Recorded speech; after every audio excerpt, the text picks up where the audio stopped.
Guys, welcome to my vlog. So, ito, content natin ngayon ay ang aking nabili kay Sister Lizelle, ang Coracha, ang sikat sa Pritil. Bili ko ng kanyang lambunisa. Ayan. Nag-trade kasi ako sa masarap na lambunisa. Actually, 2 months pa. Excuse me, medyo masama yung pakiramdam. And then, binigyan niya ako ng skinless. Try natin. Actually, na-try ko na din siya. Masarap siya. Ito yung hinahanap ko sa isang lambunisa. Yung hindi sobrang mabawang at hindi sobrang matamis. Sakto-sakto lang talaga yung lasa niya. Okay, natin muna. Lambunisa. Masarap. Ito yung hanap natin yung. Na-enjoy ko din siya kanina. Ayun. Saka maganda sa lambunisa ni Sis. Wala siyang food color. Ito yan. Wala siyang food color. Ayan, diba? Yun yung hinahanap natin mga mami na wala masyadong food color, no artificial flavor added. Saka maganda kasi Sis.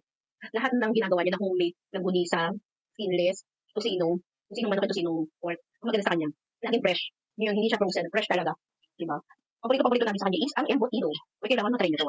Sabihin ko sa inyo kung saan ang pwesto ni Sis Lizelle sa may palengke. Kaharap lang po siya ng gulayan. Ayun. Makikita mo kung sino yung pinaka-sexy nagtitinda ng baboy doon. Kay Mami Sally at kay Sis Lizelle.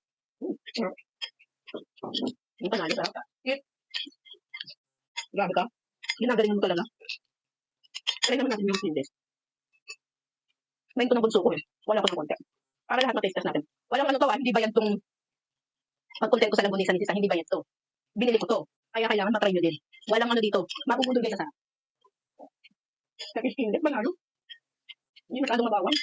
At hindi hindi siya yung taba-taba. Yung parang related dito. Walang ganun. Wala akong nararamdaman related. Sino gusto ko sa kanya? Hindi ako nagpapumili ng ibang lambunisa sa ibang skinless. Related. Ito wala. Promise. Walang halong sila. Walang halong eklabo. Nasabi sa inyo mapapa-extra rice ako sa sarap. Kaya kung ako sa inyo. Tara na. Lagi siya gumagawa lang yung bago. Sure. Salamat sa pag-watch. Hope you like it. Bye. Ciao.